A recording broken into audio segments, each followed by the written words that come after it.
सरोज जी ने सुबह सबको बुलाकर कहा कि इस बार राधा की बेटी का जन्मदिन घर पर होगा।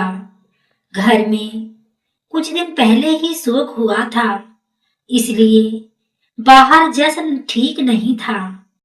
बड़ी बहू सीमा ने तुरंत कहा कि जैसा आप कहें माँ जी वैसा होगा। छोटी बहू तारा चुप खड़ी रही, लेकिन उसके चेहरे पर खुशी नहीं थी। सरोज जी बोली कि इस बार खर्चा कम रखना है और सब खाना घर पर बनेगा। सीमा ने मुस्कुराकर जिम्मेदारी ले ली और बोली, मैं मिठाई संभाल लूंगी। सरोज जी ने तारा से कहा कि तुम नमकीन और बाकी तैयारी देख लेना।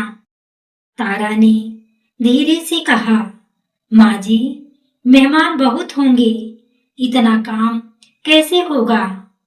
सरोज जी बोली, परिवार का काम परिवार ही संभालता है। सीमा ने प्यार से तारा का हाथ पकड़ा और कहा, हम मिलकर करेंगे। तारा ने कुछ नहीं कहा, पर मन में नाराजगी भर आई। उसे लगा हर बार खर्चा और मेहनत उसके हिस्से ही आती है। दोपहर में तारा अपने कमरे में बैठी हिसाब सोचती रही। उसने याद किया कि हर परिवार कार्यक्रम का खर्च उनके घर में से ही जाता है। तभी उसका पति रवि आया और बोला, क्या सोच रही हो। तारा बोली, मैं बस ये सोच रही हूँ कि कब तक हम ही सब उठाते रहेंगे। रवि ने कहा, माँ का दिल रखने के लिए कभी कभी करना पड़ता है। तारा बोली, दिल रखना ठीक है, पर जेब खाली होना ठीक नहीं। रवि ने पहली बार उसकी बात ध्यान से सुनी। तारा बोली, इस बार मैं कुछ अलग करने वाली हूँ। रवि ने हंसकर पूछा, तुम क्या करने वाली हो। तारा बोली, बस देखना, इस बार खर्च बराबर होगा। रवि ने कहा, कोई झगड़ा मत करना, बस समझदारी रखना। तारा बोली, झगड़ा नहीं करूंगी, पर हिसाब जरूर बराबर रखूंगी। जन्मदिन वाले दिन सुबह घर में हलचल थी और सीमा रसोई में लगी थी। तारा चुपचाप बाहर जाकर फोन पर कुछ लोगों से बात कर रही थी। थोड़ी देर में डेकोरेशन वाले घर पहुंच गए। सीमा ने चौंक कर पूछा, ये सब किसने बुलाया। तारा बोली, मैंने सोचा बच्ची का दिन खास होना चाहिए। सरोज जी भी सजावट देखकर हैरान रह गई। तभी राधा अपने परिवार के साथ घर पहुंची। घर देखकर वह खुश भी हुई और थोड़ी असहज भी। डेकोरेटर ने आकर पूछा, मैडम पेमेंट किससे लेनी है। तारा ने तुरंत फोन कान पर लगाया और बोली, मेरा फोन काम नहीं कर रहा। फिर मुस्कुराकर बोली, दीदी आप दे दो, बाद में हिसाब कर लेंगे। राधा ने संकोच से पैसे दिए। थोड़ी देर बाद केटरिंग वाले भी आ गए। सीमा ने तारा को अलग ले जाकर पूछा, ये सब क्यों, पहले क्यों नहीं बताया। तारा बोली, सब अच्छा ही तो हो रहा है। केटरिंग वाले ने भी पेमेंट मांगी।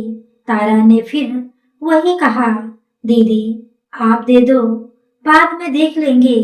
राधा अब समझ रही थी कि खर्च उसी से करवाया जा रहा है, लेकिन मेहमानों के सामने वह कुछ नहीं बोल पाई। शाम तक पार्टी शानदार रही और सबने तारीफ की। राधा मुस्कुराती रही, पर उसके मन में बोझ था। सीमा को भी अब समझ आने लगा कि तारा कुछ साबित करना चाहती है। रात को सब मेहमान चले गए और घर शांत हो गया। तारा को पता था असली बात अब शुरू होगी।